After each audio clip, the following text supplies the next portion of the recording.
里边肯定出事了。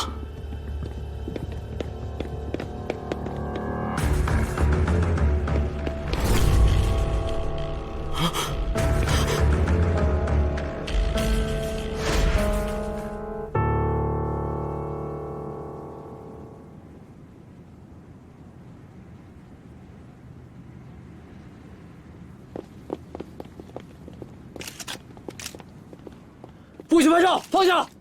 请你们马上离开这里！你们为什么要抓云家的人？云家曾经多次出资捐助国民政府，你们身上的军装，包括你们打向自己人的子弹，这背后都有云家人的名字，你们怎么下得去手？是，快放人！你们有什么资格抓云家的人？马上离开！不要再拍了！快放人！我没有快点放人！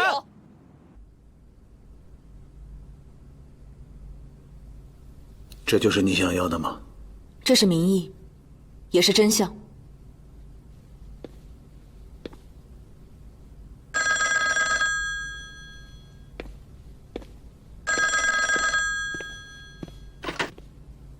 喂，石先生。好，我马上过去。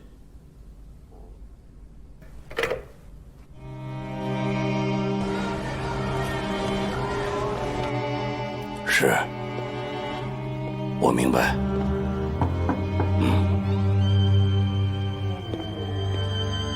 好的，您放心。是，属下明白。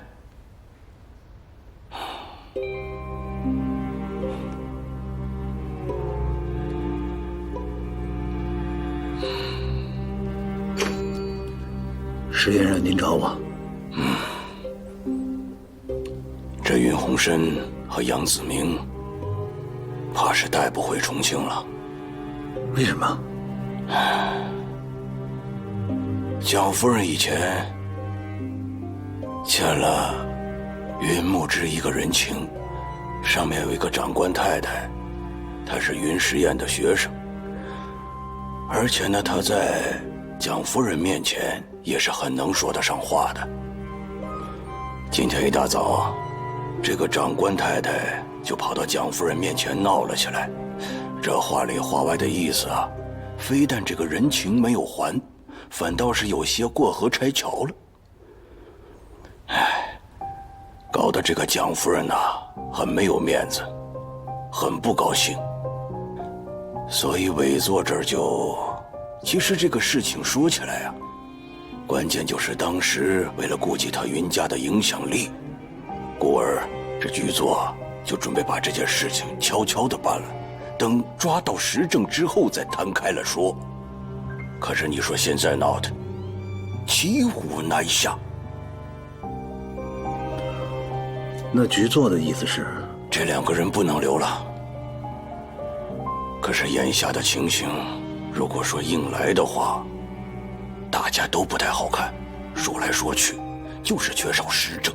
你说如果要有实证的话，这个事情不就好办了吗？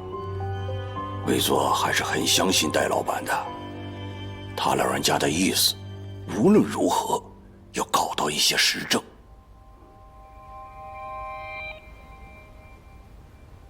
柯站长，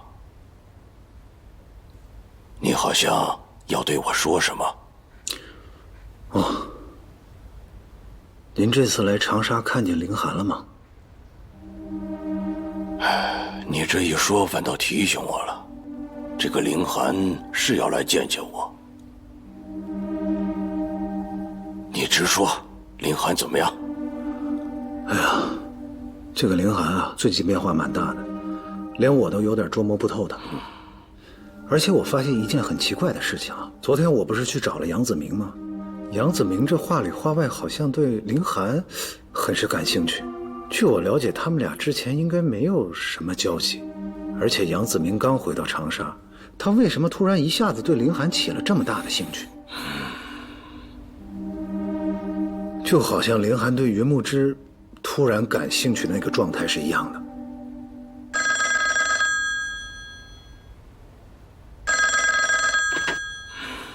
喂，怎么打到这里来了？找你的。喂，先把局势控制下来。听我的，先把局势控制下来，等我回去再说。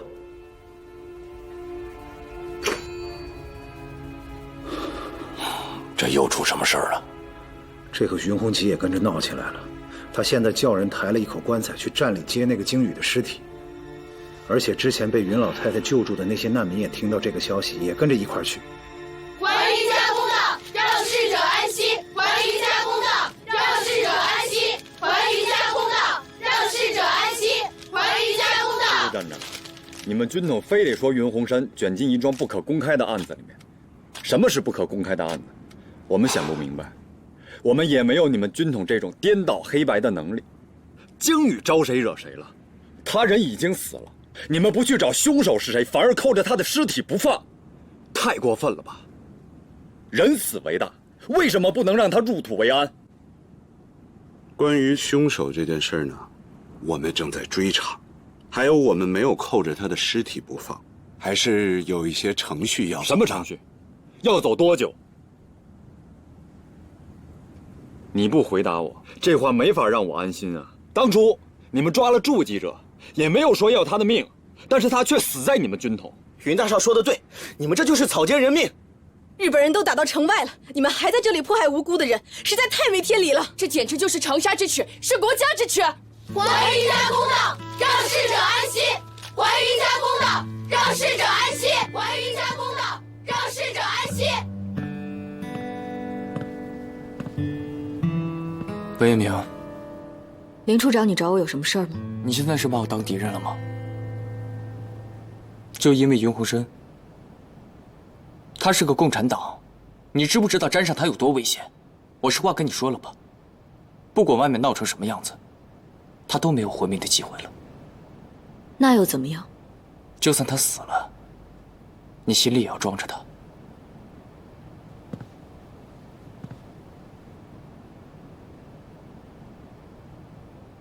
鲸羽是不是你杀的？这件事跟我有什么关系？那我的私生活又跟你有什么关系？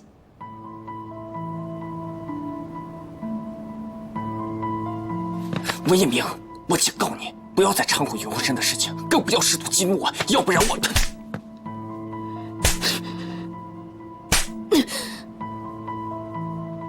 你以为你是谁？你有什么权利干涉我的私生活？什么不要激怒你？我根本就不在乎。而且你已经激怒我了，想不想知道会有什么样的后果？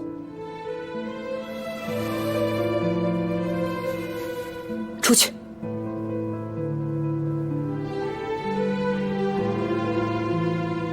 好，总有一天我会让你知道，谁才是那个真正值得你放在心上的人。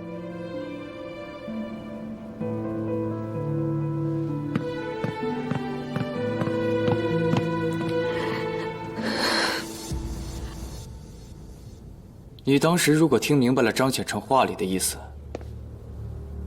不会落到现在这个地步了。你用不着试探我，事已至此，你心里应该很清楚，我不可能给你任何你想要的东西，哪怕是为了文彦明。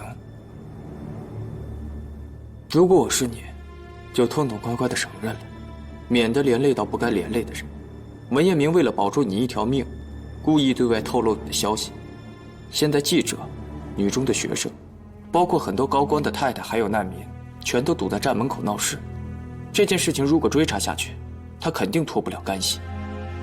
你这么死咬着不松口，对得起他吗？还有云红旗，你打着休养的旗号把他送走，不就是想让他远离危险吗？可他现在还是牵扯进来了。知道他现在在做什么吗？他正抬着棺材在外面闹呢。你着急了，一口气说这么多，可真是难为你了。唉，你还是比较适合装冷面煞神。从你站在我面前质问我的那一刻起，你就已经输了，因为你已经暴露了你的弱点。你这种人，怎么可能有弱点呢？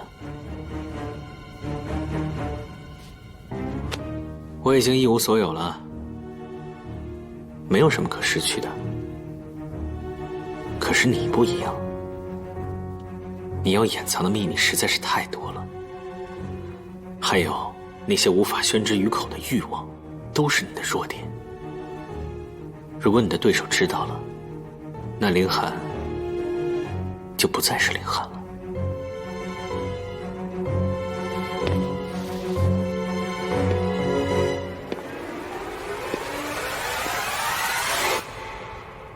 以子之矛攻子之盾。你只是把刚才的问题又抛给了我，却没有否认我刚才的提问。我的弱点，难道不是你的弱点？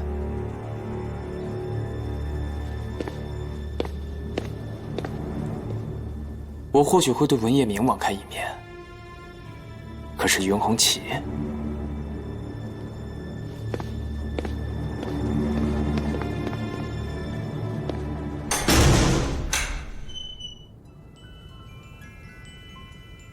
还于家公道，让逝者安息。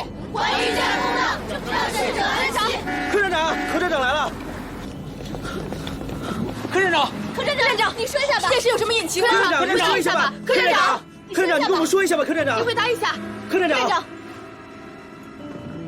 柯站长，云鸿生是牵扯了什么案子，以至于连一个小丫头都不放过？朱清辉被杀也跟这个案子有关吗？有消息说，这件事真正的隐情是云鸿生牵扯进了政府高层的斗争当中，被迫成为了斗争的牺牲品。请问，各位啊，首先感谢各位对军统湖南站的关心，但是我也想给你们提一个醒：作为一名新闻工作者呢，你们要具备最基本的辨别真伪的能力，是不是？对于一些所谓的虚假信息呢，你们一定要在第一时间屏蔽掉，要不然就会引起不必要的骚乱。对于云鸿生这个事呢，我可以简单的和你们说两句，他呢并没有被牵扯到所谓的什么内斗当中来，那更别说会成为什么牺牲品啊。我们的工作性质呢比较特殊，有时候呢要对一些特工，包括我在内，进行一些所谓的隔离保护措施。这是我们的工作流程，希望你们可以理解，好不好？您是说，在舆论的压力还没有消失之前，云鸿生是安全的？你们最终还是要借着云鸿生排除异己吗？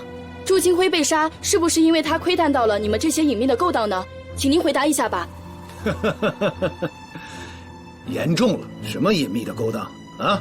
我该说的都已经说完了。如果你们还有疑问的话，云鸿生一会儿就出来了，你们可以问他，好吧？柯站长，方队说一下吧，说这句，柯站长，你听走啊！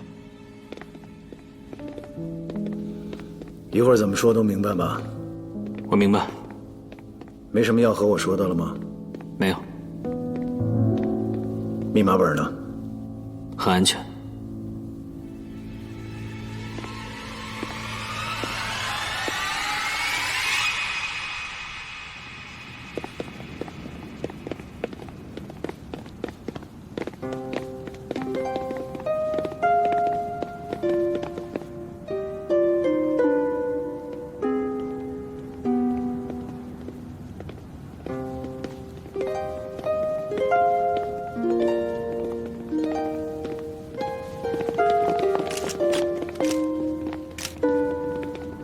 小申，你没事吧？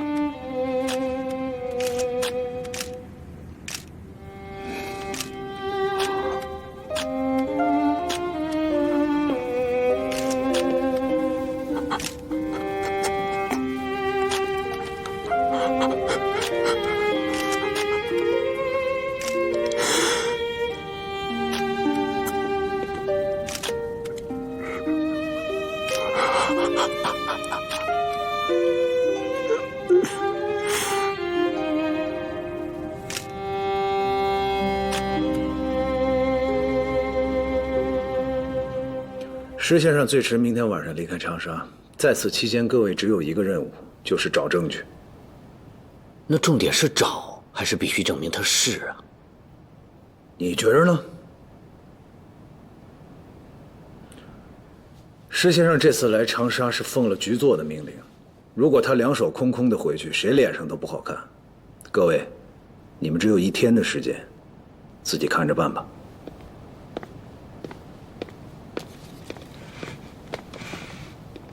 副站长，尽力而为吧。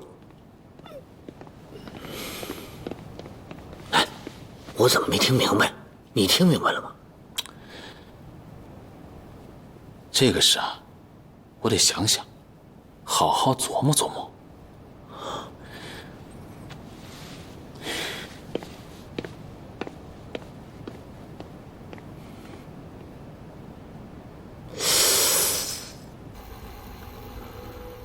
我担心杨子明已经把林寒有日谍嫌疑的事告诉了陈立夫。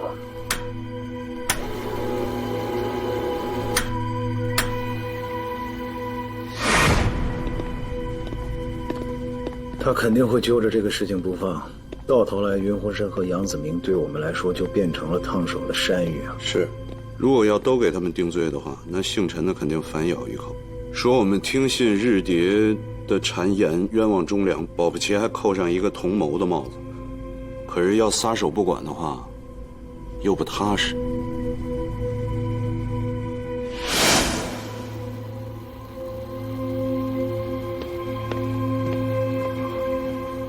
哎，你吓死我了！听到什么猛料了？在听林寒的审讯记录呢。哦，这孙子想让那俩小子说点对云鸿生不利的事情，又是暗示又是利诱。你猜那俩怎么着？那俩小子愣是没听明白，把他给气的。你干嘛呀？怎么了？这又不是秘密，还不让听啊？不是我说，你听他干嘛？这都跟你没关系。哎，我说，这就是你不对了。你进来不敲门，上来就动手，你把我这宝贝弄坏了，我怎么办？哎，别生气，别生气，坐，坐下。咱俩这么多年哥们交情，我也不瞒你，我实在是看不透长官们的心思，就是想听个准话。你说他云鸿生把这个事情弄这么大，不光长官们骑虎难下，我也是，我就想知道一下后面的章程，心里有个数。你是不是也怀疑林寒是内鬼啊？他挂相。站长说了，陈立夫已经知道了这件事情，不管我们查或者不查，立场都很尴尬。可杨子明有问题，这是确凿无疑的吧？他去过制雅居，那些文件也是在里面找到的，还有那个藏电台的暗格，和制雅居的人离奇失踪，种种叠加在一起，都能证明杨子明的身份不仅仅是经济部长这么简单。他不是我们的人，不是共党是什么？搞情报的又不止咱们这2家山头，你就不想知道陈立夫是怎么知道林寒是内鬼的？你的意思，杨子明他是……我在制雅居找到的那张纸，你破译出来了吗？还没呢。抓紧时间，我走了。哦对，我上次让你拆窃听器，你还没拆，你赶紧拆了，这要是让站长知道了，你吃不了兜着走。知道了。哎呦，副站长，你们俩很闲啊？没有，我有个疑问来找徐处长核实一下。那你站这干嘛？等我请你吃饭啊？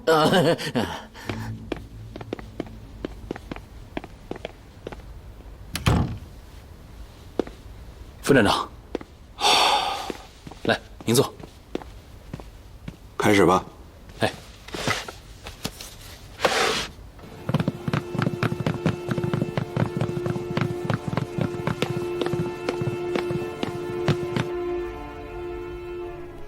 人的大脑每天都会捕捉很多看似无用的信息，哪怕是一片落叶落在地上，也不是无缘无故落地的。只要你们多留心，总能发现其中的端倪。张显成临死之前说的那句话，你们可能都听见了，或者至少是听见了其中某一个关键词。只不过因为你们没留心，或者被什么其他的信息干扰了，所以你们误认为自己没听见。你们俩再仔细想想，哪怕一个字，或者一个词都可以。好了，这分明就是在诱供嘛！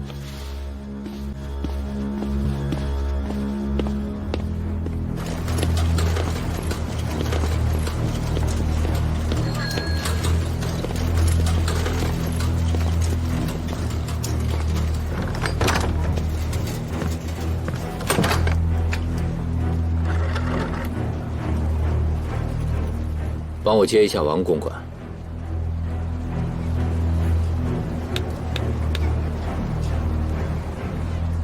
13堂哥，有什么事你说。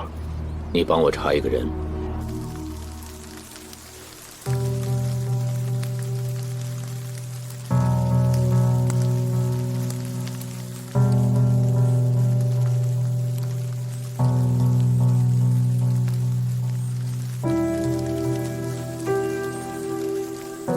小申，我总觉得背后冷飕飕的，好像有人在盯着我们。在你背后50米的地方，有人正在盯着你。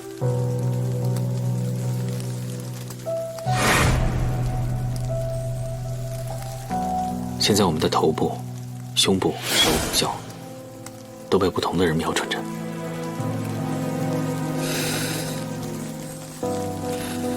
哥，你先回去吧，保护好你自己，不要轻举妄动。他们暂时不会把我怎么样，只是把我和杨叔叔软禁在一起而已。小申，昨天晚上，我听吴秘书跟我说，杨叔叔会想办法来救你。可是现在杨叔叔也被军统的人关起来了，这到底是怎么回事？我不明白。这是你们商量好的吗？当然不是，他可能也被林寒算计了。不过，我得见到他之后再说。哥，这事你千万不要再管了，就当我求你了。我们2个人之间，总要有一个人活着。你说什么？袁洪山，你看着我，看着我，你觉得可能吗？让我不管你，我自己苟且偷生，啊？可能吗？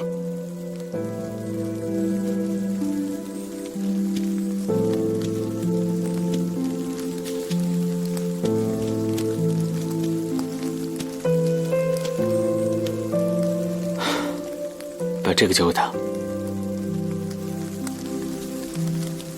你们多保重。谁？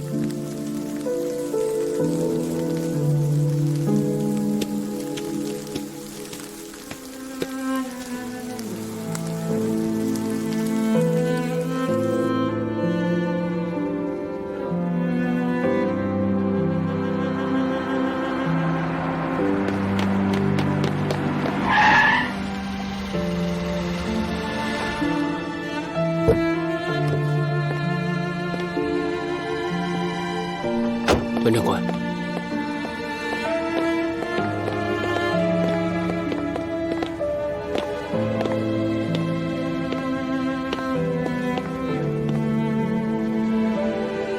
小申让我给你的，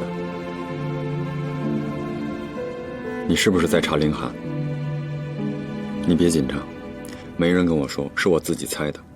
小申跟我说过，林寒是戴笠推荐给你那位老师的，对吗？但林寒是汉奸，我100%的确信。只要让我有证据证明他是，我再做舆论，2相相比，小申的事就不算是个事儿。他们冲着我爸给国民政府捐的那么多的军费劳奖，应该会留小申一条性命，对吗？差不多是这个意思。我们2个得联手，我看得出来，这世上能不惜一切代价去救小申的，只有我们2个。你不用担心，太过核心、太过机密的事儿我不会去做，我应该有办法找到宗方。只要宗方开口，他和林寒之间的关系、密钥的下落就都清楚了。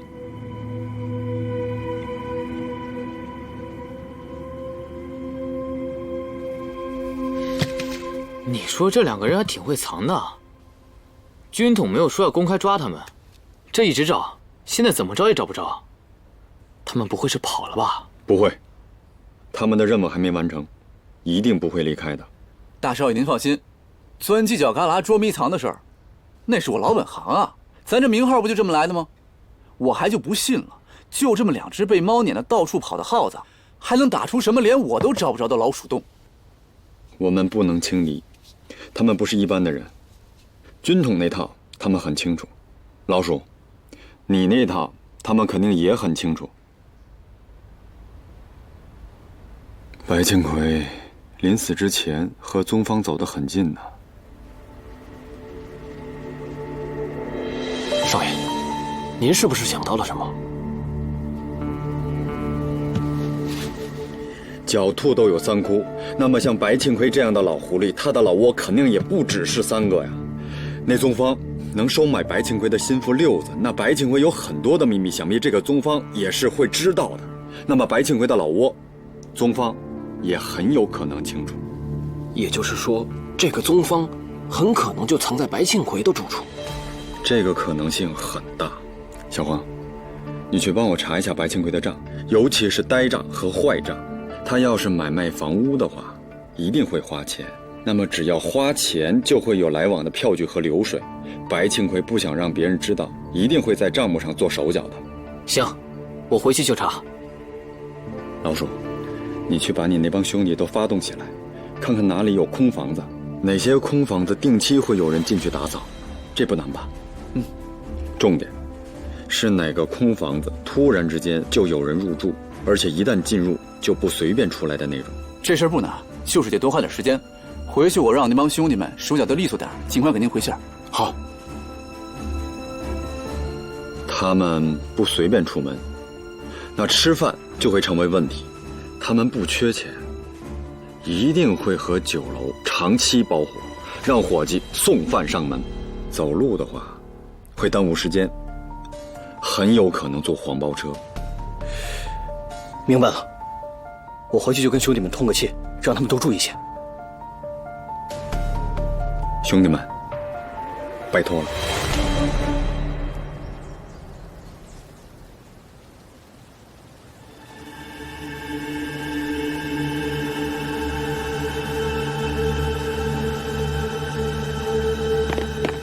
都给我搜仔细了啊！是。还有你，柜子后面也要搜。是。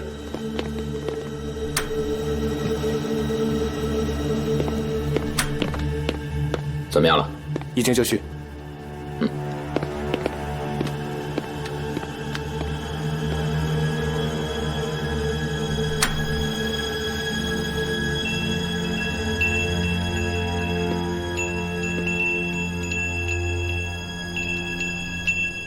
这个风铃很精致啊，是您亲手做的吗？这是我女儿送我的第一份礼物，是她亲手做的，所以她坏的时候，我就找同样的材料把它修补修补。已经陪了我10多年了。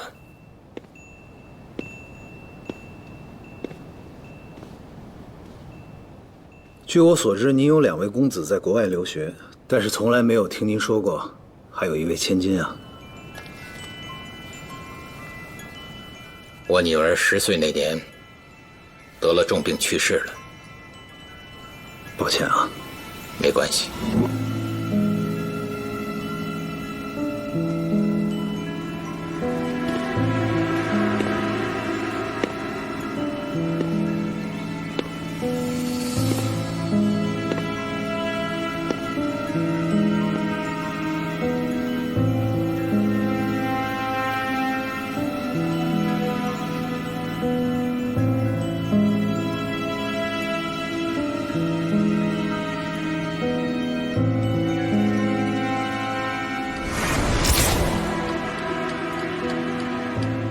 柯敬平心里明白，既然云鸿生决定不离开长沙，就肯定不会把密码本带在身上。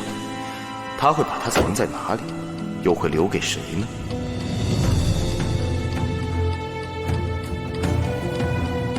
思来想去，他认为云鸿生一定会把密码本藏到一个隐秘且方便拿到的地方，而那个能拿到密码本的人，肯定就是杨子明。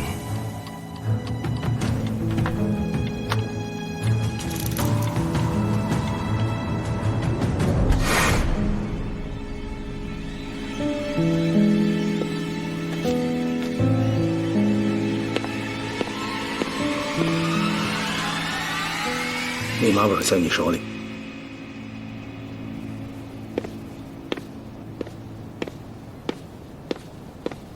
站长，姚叔叔。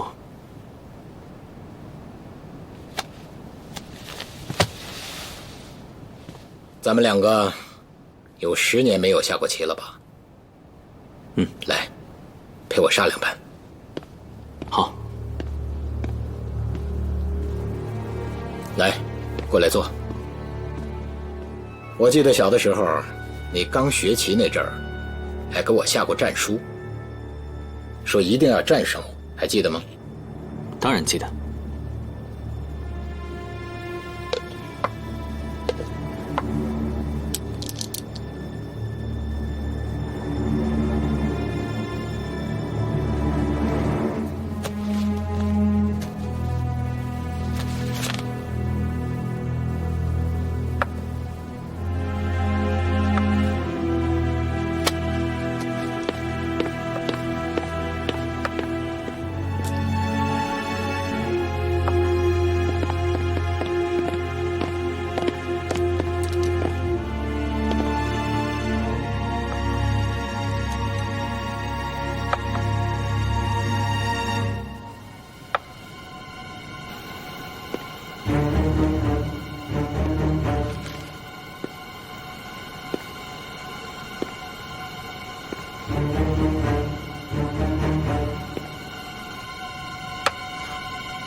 我说他们下棋应该就是想转移我们的注意力，跟下棋也没什么关系，东西有可能被藏在这里的某个角落里。查查看。事实上，那本书没有什么名堂，它只是杨子明用来吸引柯敬平注意力的一枚烟雾弹罢了。真正有名堂的是那串风铃。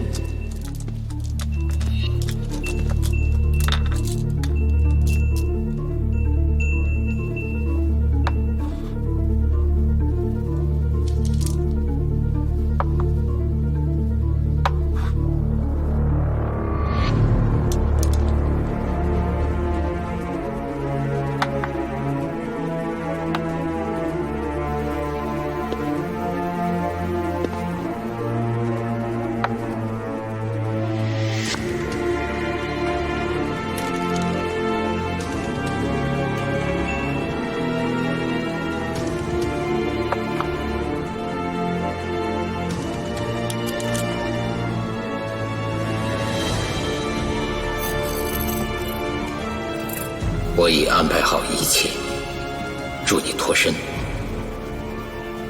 望你日后珍重，不负我与木之所托。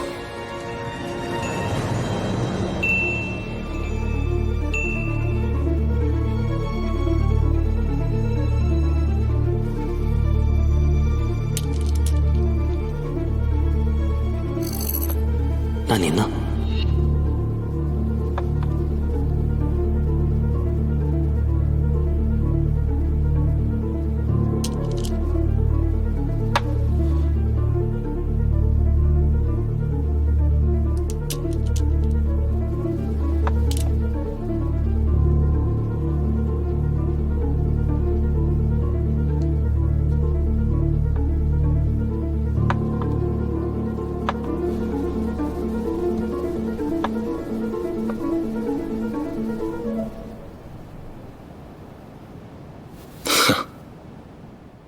我被你困死了，你赢了。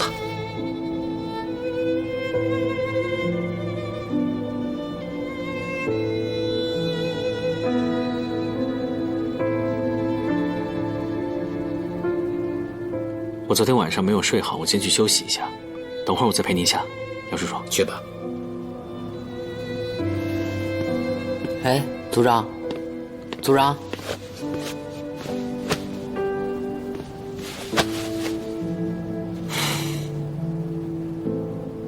我不能让杨叔叔替我去死，我要想办法把他摘干净。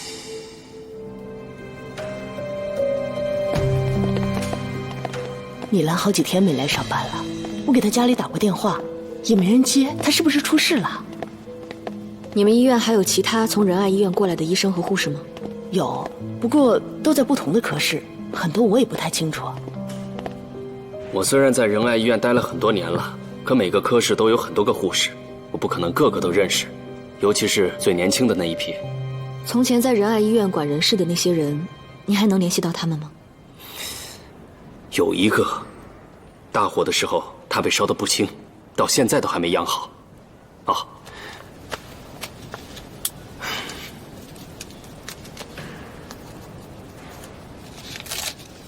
这是他现在的地址。谢谢。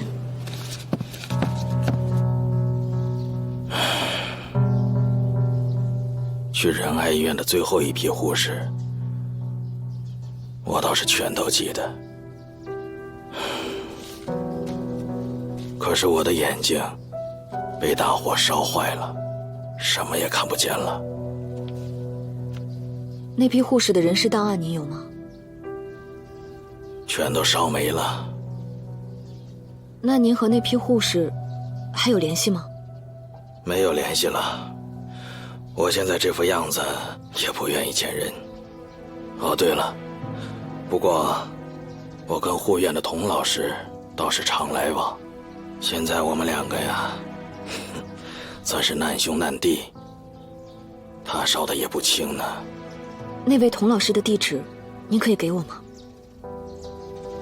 可以。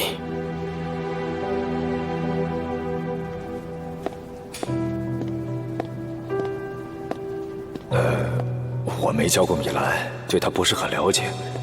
不过我倒是知道她一件事，这事说出来不太好听，学校里只有少数几个人知道，谁都不敢提。文组长，站长不在。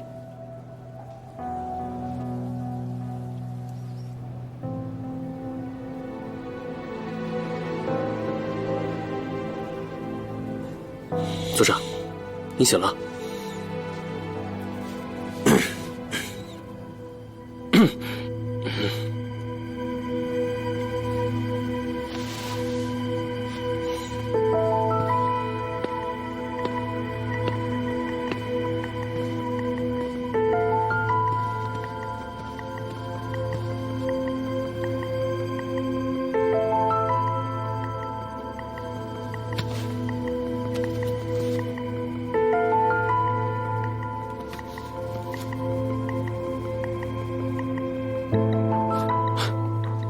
哟，杨叔叔，这张照片您这儿都还有呢，我家那张都不见了。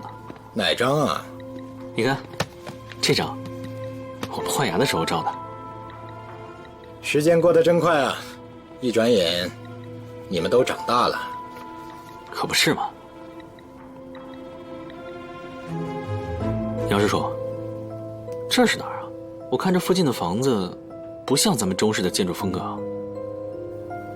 哦，这是我跟你爸爸在国外留学的时候照的。这有什么好照的？光秃秃的，一点都不好看。你看到照片上那个冰窟了没有？有一天我喝多了，就死活要到这条河上去滑冰，结果一下子就掉到那个冰窟窿里面了。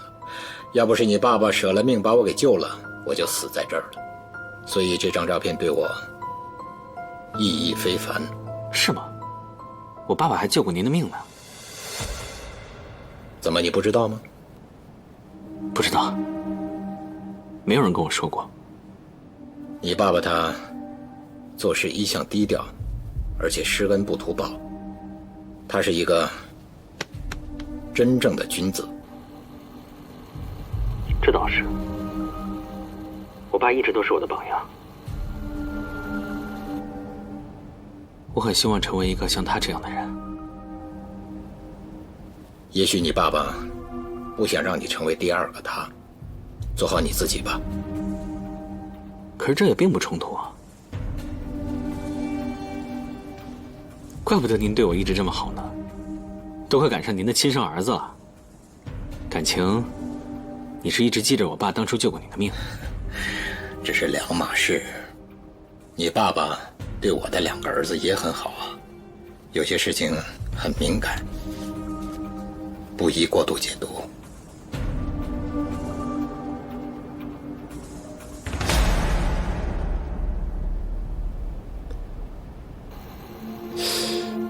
这么聊天，感觉是别有用心呢。他不会平白无故聊到救命之恩这个话题的。我觉得云鸿深是想向你透露，杨子明为了保他可以付出很多呢。杨子明现在自身都难保了，他还能保谁？那如果是杨子明自己想把这事拦下来，他已经暴露了，能保一个算一个。很多事情不是他能保就保的，除非云鸿深不是共产党。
果然，昨天在现场的不只是林寒一个人，还有米兰和宗方。我先回去了啊，回头请哥几个喝酒。那你可别忘了啊，忘不了。哎，走了。文组长，米兰和宗方找到了。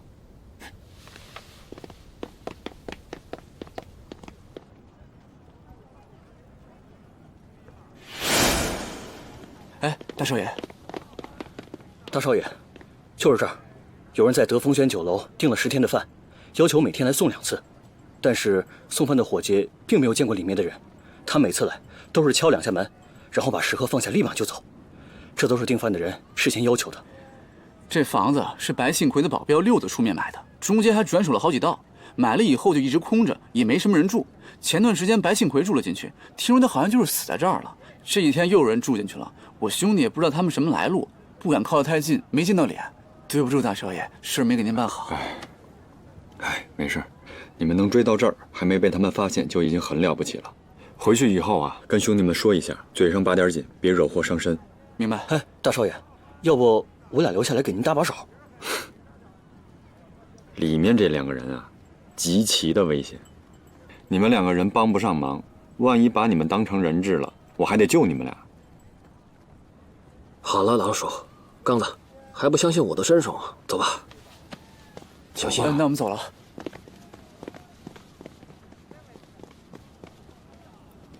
小刀，你也走。大少爷，说什么玩笑话？这种时候我能走吗？别说了，这次听我的，您是做大事的人，您的命金贵着呢。再说了，就2少爷的事儿还得您来张罗。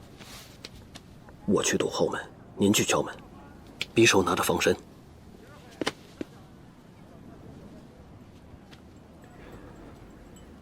拖到文业明来就行，别拼命。话那么多呢。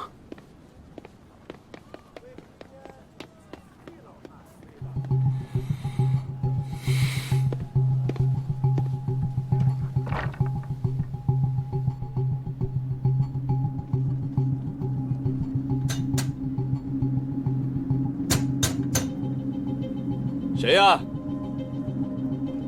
我是德丰轩酒楼送餐的，您刚才放外面的钱呢，太多了，我不敢拿呀。不对，是于红旗。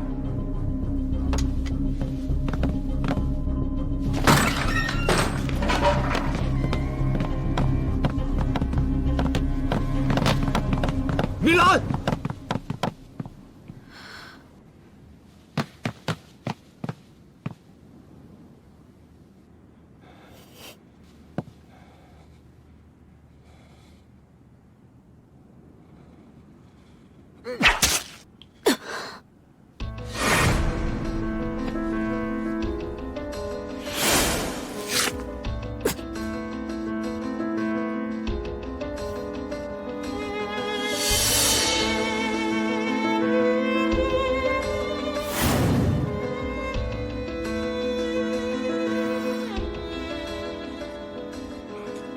这一刀是我替我奶奶刺的，今天我要让你血债血偿。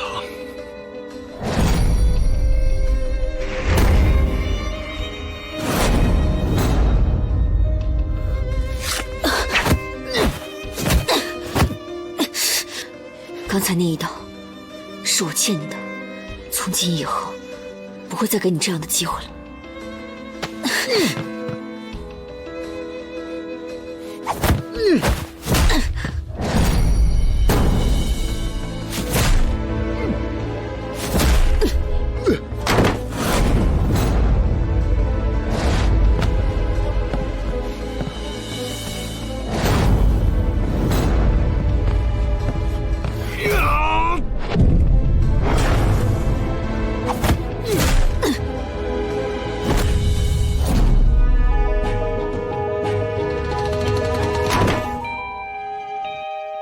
你说过会对我好，会给我一个家。可是现在，你却要杀了我。这份爱也不过如此。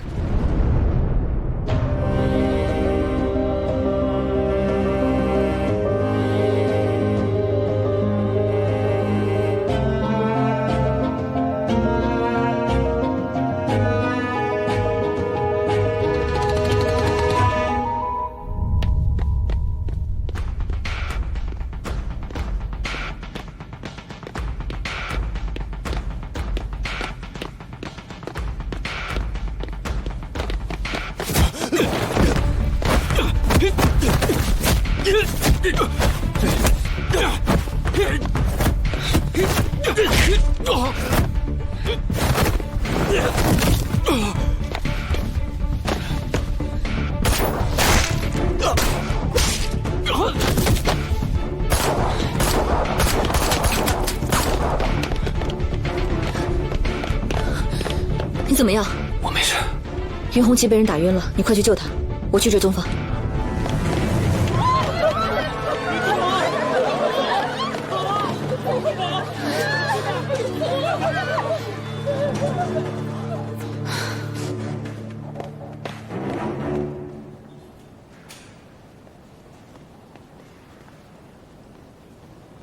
你也太心急了，就凭你们两个人，是抓不到米兰跟宗方的。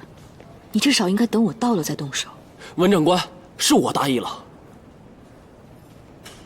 我怕夜长梦多。我看你是报仇心切。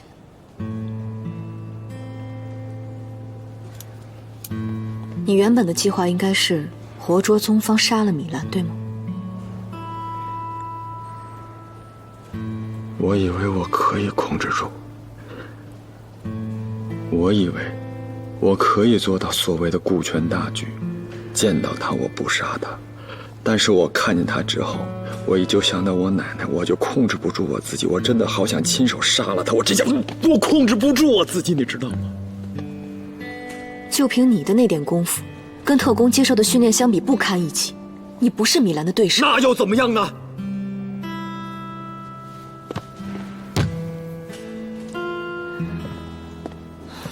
你要理智一点，这样才能救云红参。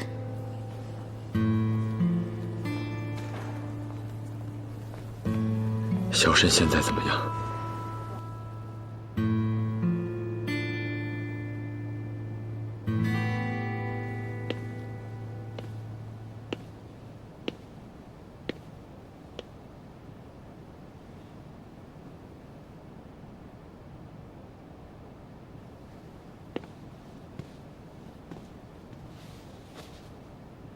大家都这么熟了，我希望我们的对话简单准确，而且我是一个什么样的人，你很清楚。我15岁那年，杨叔叔送了我一块手表，作为生日礼物，我一直把它放在我书桌左边的抽屉里，所以京宇一提，我就知道杨叔叔找我。那年的生日，正好是在潇湘楼过的，所以那里就是我们见面的地方。他找你干什么？他想让我离开长沙避避风头。避什么风头？您不是都知道了吗？有人诬陷我爸和我是共产党。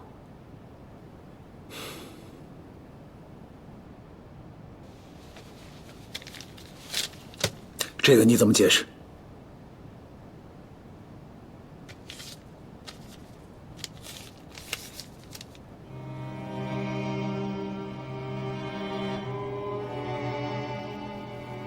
这肯定是林寒给我准备的，他想用这个坐实我共产党的罪名。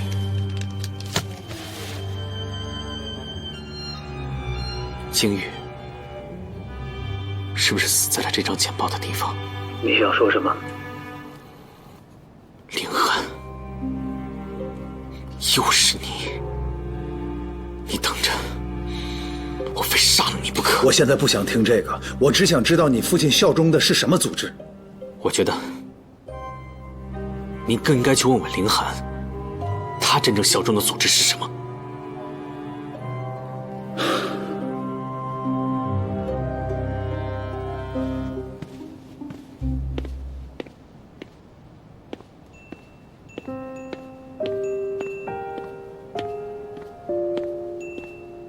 组长，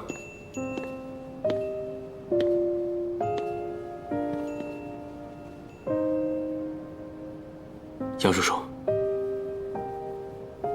京宇是被林寒杀死的。来，为了那些跟京宇一样年轻的生命，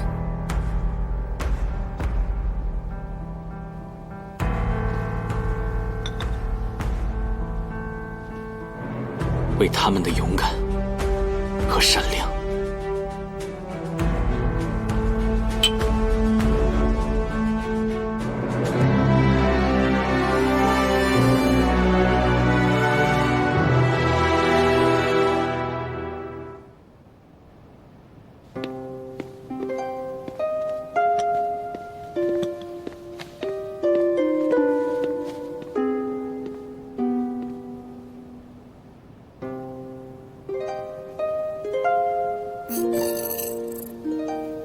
我要再做无谓的努力，我的计划早已开始启动。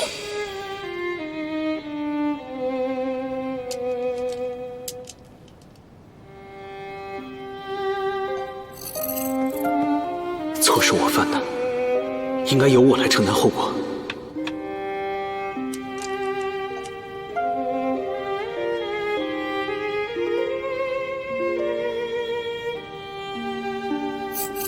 涉及储备金一事，牵扯甚广，你不知情由，无力承担。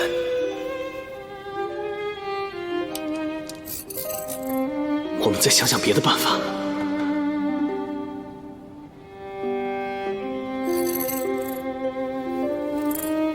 没有时间了，我们的事业需要有人继续下去。你放心，我们的事业肯定会有人继续走下去。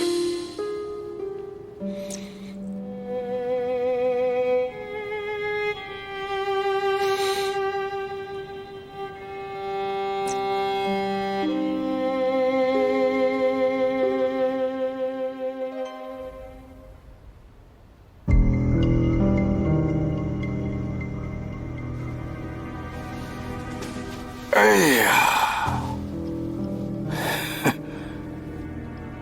何院长，如果我刚才没听错的话，你告诉我，他们两个现在不承认了是吧？也就是说，你的调查毫无进展。目前我们没有强有力的证据，而且他们两个人的身份特殊，盯着的人又多，不宜采取过激行动。那你不如把他们放了，向他们道歉。说我们搞错了，对不起。现在无疑是把局座架在火上烤。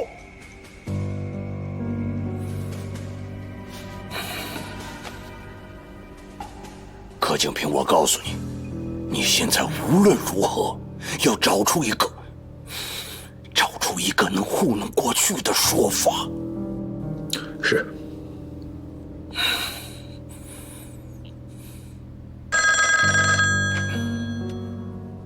喂，怎么又是找你的？喂，站长，杨子明的真实身份可能另有文章。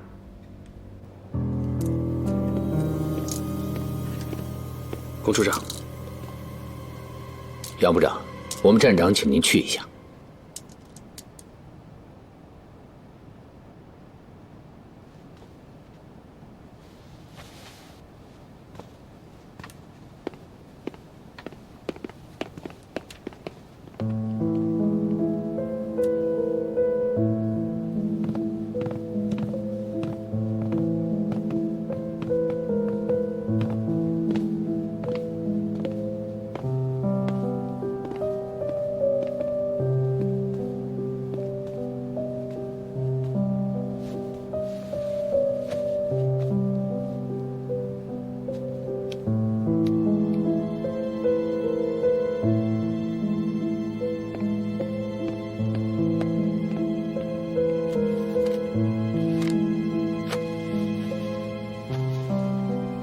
我查过你们家的通话记录，张显成来到长沙的前一天早晨，你接到一个从上海打过来的电话。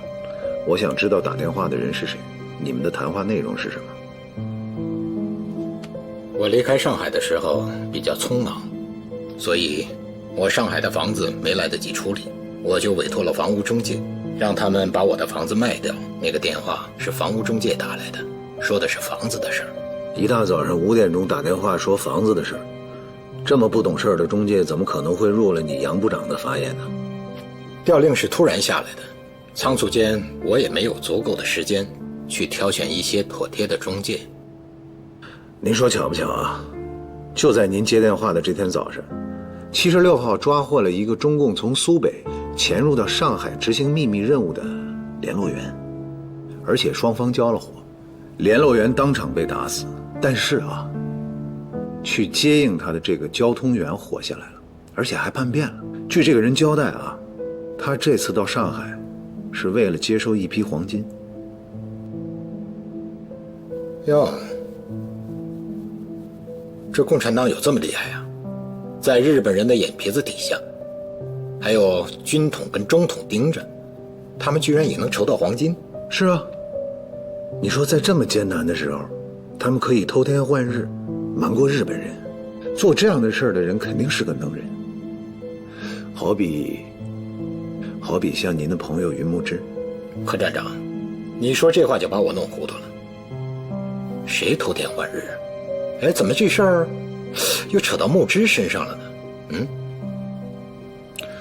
据我所知啊，法兰西银行呢，交给日本人一批黄金，可是运到日本之后，全都变成铅块了。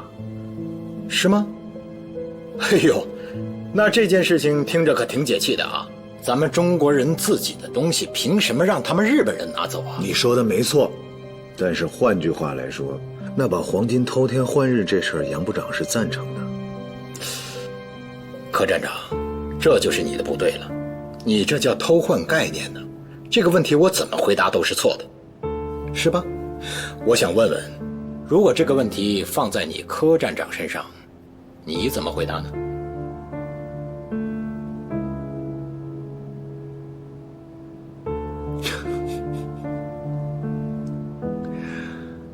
我们在中统也有人，杨子明很可能是中统的人。把话说清楚。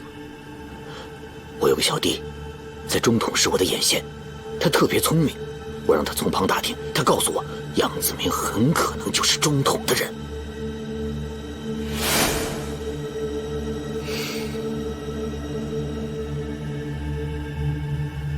哼，这跟我有什么关系啊？在智雅居烧毁的文件，其中一份被我们复原了，而且已经破译出来了。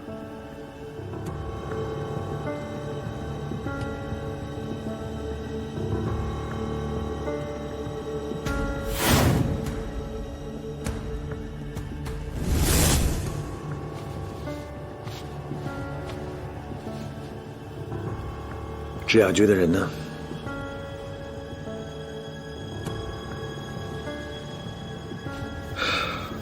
你这个时候问我，已经晚了。没关系，不重要，反正他们都是些小角色。我想知道的是黄金在哪儿。我是不会告诉你的。你不知道这是现在保你命的唯一办法吗？柯站长，有些废话我就不再多说了。出卖老板是什么样的后果，你心里比我更清楚。既然难逃一死，还不如落一个忠诚的名声，起码这样能够保住家人。你的老板是谁？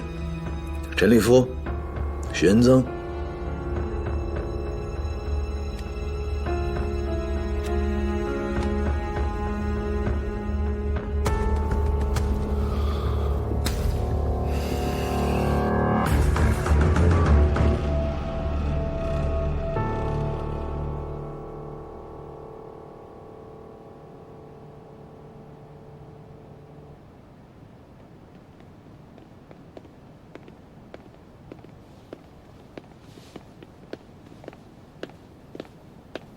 杨叔叔，站长能和你说些什么呢？哼，没什么，就是问了一下情况。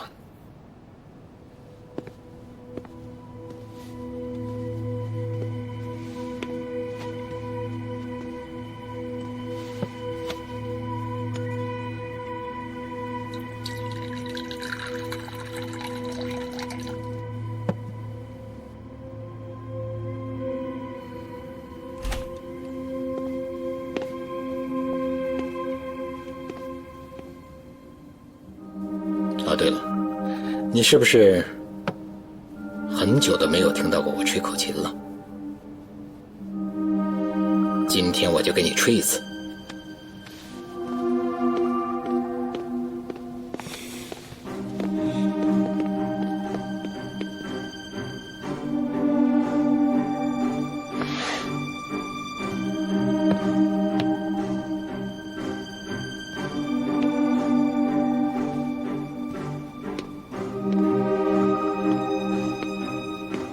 杨叔叔，能别吹吗？我不想听。可是我想吹，杨叔叔，你就算成全我一次，成吗？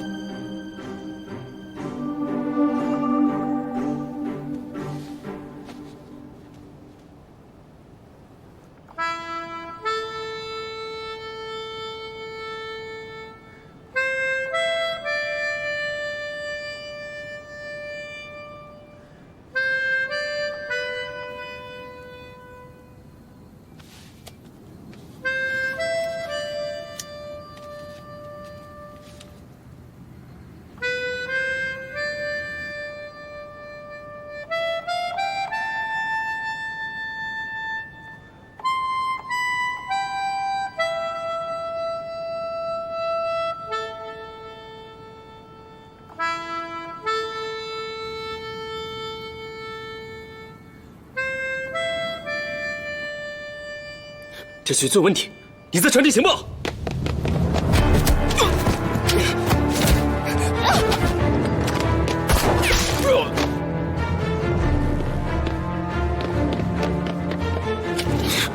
别动！他在传递情报，赶快下去给我追！站住！你们谁敢出去，我一枪打死他！你们不要开枪，他不会杀我的。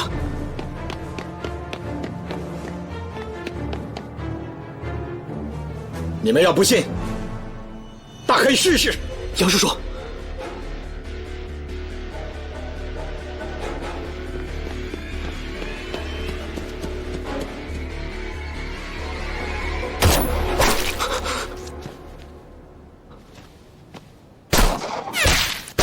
杨子明整个计划的最后一步就是死无对证，他抛出的几个疑点足以让柯敬平起疑。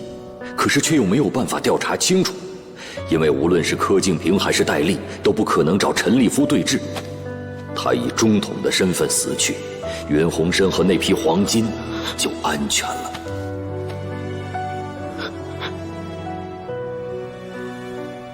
小人非肉眼所见，慧眼乃能见。杨叔叔，杨叔叔，慧眼，杨叔叔。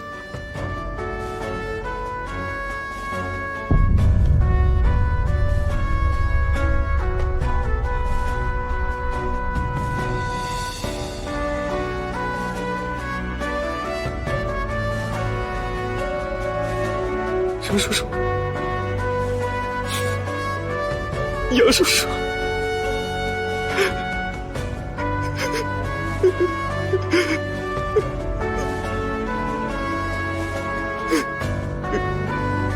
对不起，对不起，对不起，杨叔叔。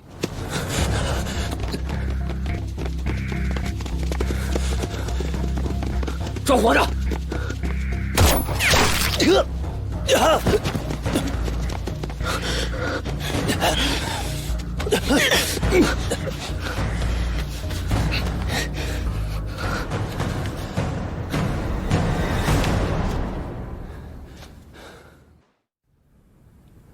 据护校的童老师说，米兰上大学期间曾经秘密地谈过一次恋爱。秘密的谈，对方是谁？师范大学的一个男学生，因为策划并且实施了针对政府的游行，被秘密地枪决了。米兰当时不管不顾的要去给这个男学生收尸，被护校的童老师发现了，强行制止了他。他谈恋爱的事情也因此曝光，但因为这件事情有些敏感，老师出于对他的爱护，就把这件事情瞒了下来。那这就说得通了，他投靠日本人那边，就是因为对我们怀恨在心，想要报复。找到米兰和凌寒之间的交叉关系了吗？这个是我在昨天抓到云洪深的那个工厂拍到的，一大一小2对脚印，应该是一男一女，与宗方和米兰的鞋码相吻合。我怀疑当时米兰和宗方也在现场，如果我的推论成立，那凌寒就大有问题。光有怀疑不能给一个人定罪啊。我还调查了魏小军，凌寒接到电话的时候，魏小军正在陪他的女朋友看中医，跟踪云洪深并且拍下照片的人绝对不可能是他，可凌寒却说照片是魏小军拍的。这只能证明凌寒他撒了谎。如果你想要论证你的推论的话，还需要强有力的证据。他身上既然有疑点，就应该展开调查，为什么还要瞻前顾后？我刚才说得很清楚，需要强有力的证据。可局座也是仅凭怀疑就给云洪深定了罪。韦明，站长已经说过了，这件事情必须有强有力的指向性的证据。凌寒深受局座赏识，我们必须要顾及局座的面子，很多事情必须要师出有名的。我目前还没有足够扎实的证据。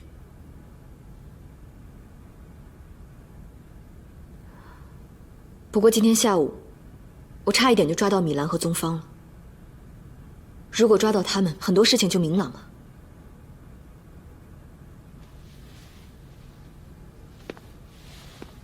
你去抓米兰和宗方，为什么不向站里汇报？人是云红旗找到的，他坚信凌寒有问题，不相信我们内部的安全，所以你自作主张，把我交给你的任务抛在脑后，去给云红旗当跑腿的是吗？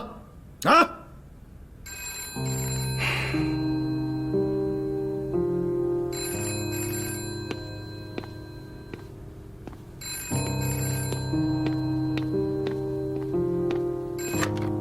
喂，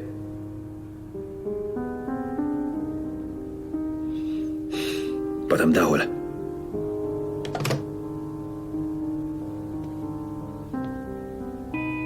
杨子明死了。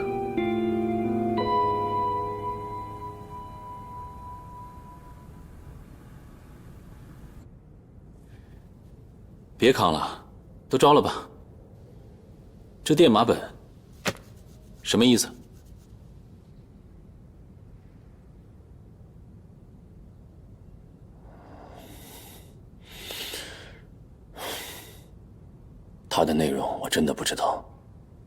杨部长有他专用的密码，所有的电文都由他自己亲译，我只负责发送。电台呢？你是把它藏起来了，还是让制雅局那帮人带走了？制雅局那个联络点确实是有部电台，他们撤走的时候把电台带走了。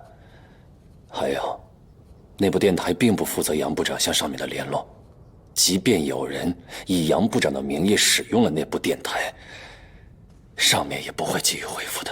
杨子明有特殊的联络通道？是。说。省府电讯处。省府电讯处。是。经你手的电文都发到哪里啊？重庆、陪都、经贸通信社。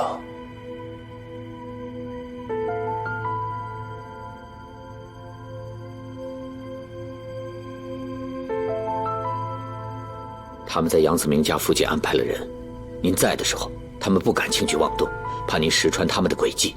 您一走，他们就向他发了信号。对不起，是我失职了。算了，人家精心设计好的，你又不是神仙。杨子明死了，这事儿就更麻烦了。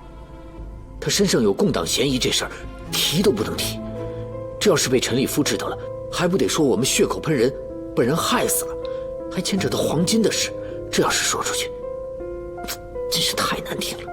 他倒是打得一手如意算盘，他是不是中统的人，谁也不知道。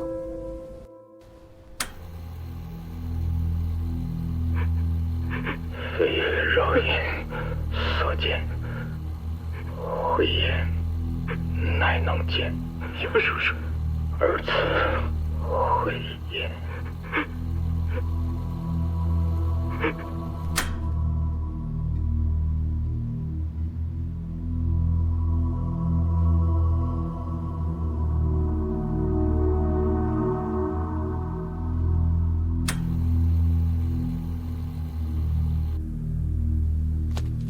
2份电文都已经破译，虽然内容不完整，但是根据这个，可以推断出2份电文的全部内容。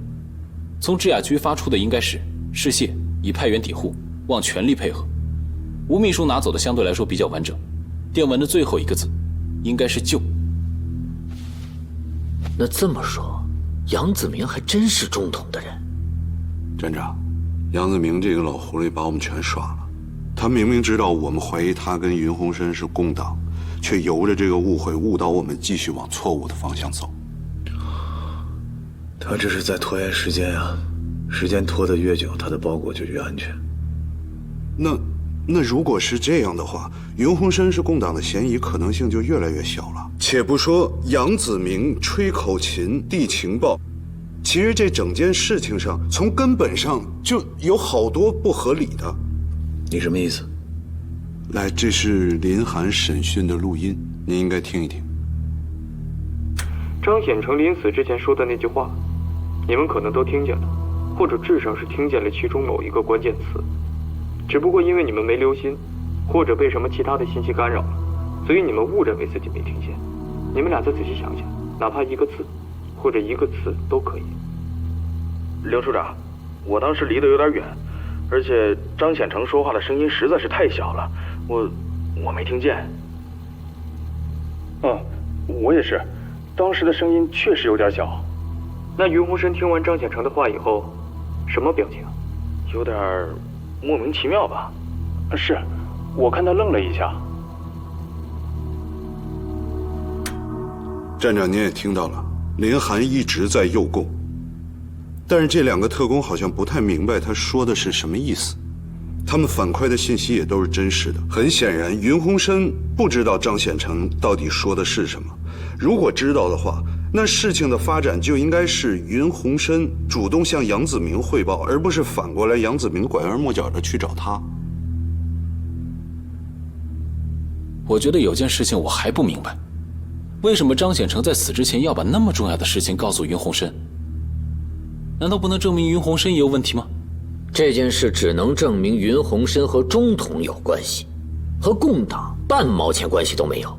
我估计张显成是知道自己活不下去了，但他又必须要把来长沙的任务消息传出去，他就找了和杨子明关系最近的云鸿深作为传话筒。反正他说什么云鸿深也不知道，但是他能确定，当杨子明知道这个情况之后，一定会去询问云鸿深，这样他的目的就达到了。站长，综合现在所有的情况来看，云鸿深很有可能只是机缘巧合卷入到这件事情里，他和张显成来长沙的任务，包括杨子明什么都没有关系。至于共党一说，更是莫须有。在云家搜到的那张简报，很有可能是被人栽赃陷害的。鲸宇的死就很能说明问题。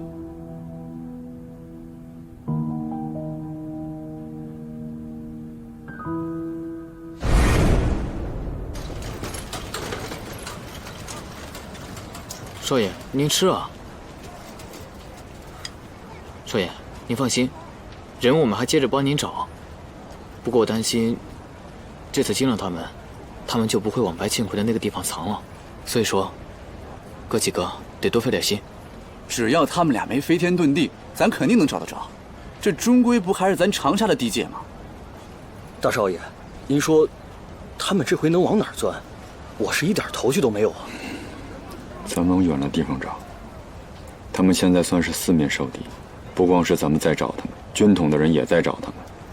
市区是藏不住的，越偏僻、越没有人注意的地方，才适合他们。咱们去试试运气。好，吃饭。哎。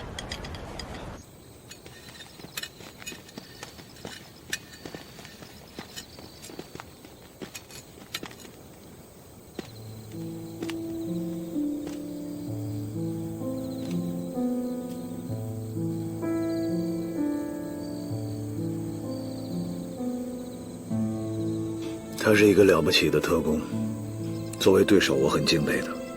我相信他誓死保护的那个包裹也是为了抗战。对这个国家来说，他是个英雄。他不该遭受这样的待遇，但是我能为他做的也只有这些了。谢谢。这个地方，他会喜欢的。他喜欢有风景的地方。你还是太年轻，有些事情你还愿意感情用事。你估计他是你的亲人，你没有办法举报他，所以把自己搞到现在这个地步。但是他对你就不一样了。不会的，他不会对我开枪的。像他这样的人，既可怕又可敬。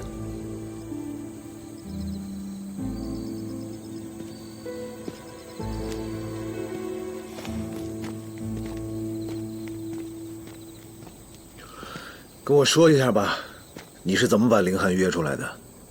他有个下线，代号是鬼车，我是通过他才找到凌寒的。这个鬼车是米兰吗？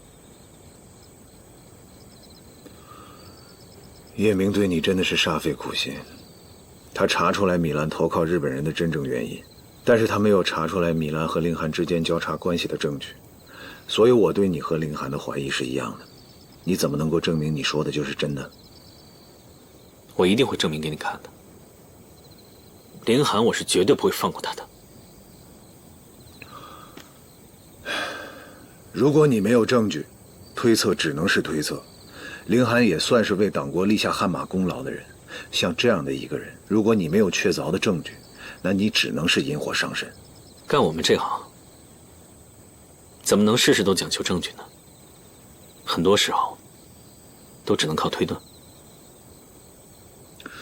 要不然说你年轻呢。云鸿深，我了解你的能力，我也知道你的想法，但是现在这不是你一个人的事情，这关乎到党国精英的荣誉，同时又关乎到我们整个湖南站的安危，所以你现在必须把你知道的都说出来。那您为什么怀疑他？您老说证据证据，这么多年办案，您靠的都是证据吗？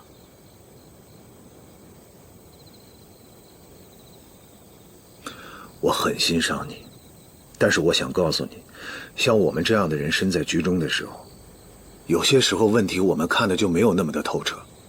我明里暗里的袒护你，为的是什么？我就是想让你去相信我。我抓到子爵的时候，意外地破获了一封家书，有一个代号昆吾的日本特务托他烧毁日本的。昆吾就在长沙，我怀疑凌寒就是昆吾，他潜伏在中国的时间最少在10年以上，甚至比张华、宗方还要早。除了这封家书还有别的吗？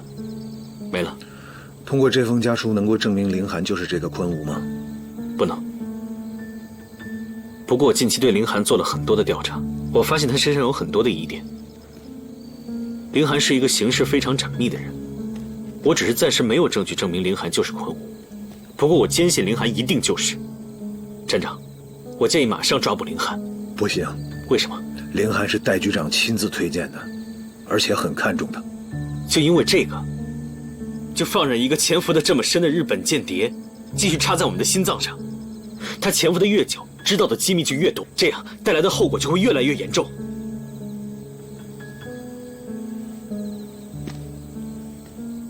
这件事情没有你想的那么简单。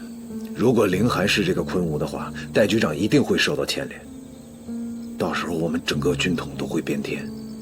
那您想怎么做？您的意思就是说，为了保全戴局长，让凌寒继续保持党国的精英形象？你别跟我说这些没有用的，这里面的利害关系你不是不清楚。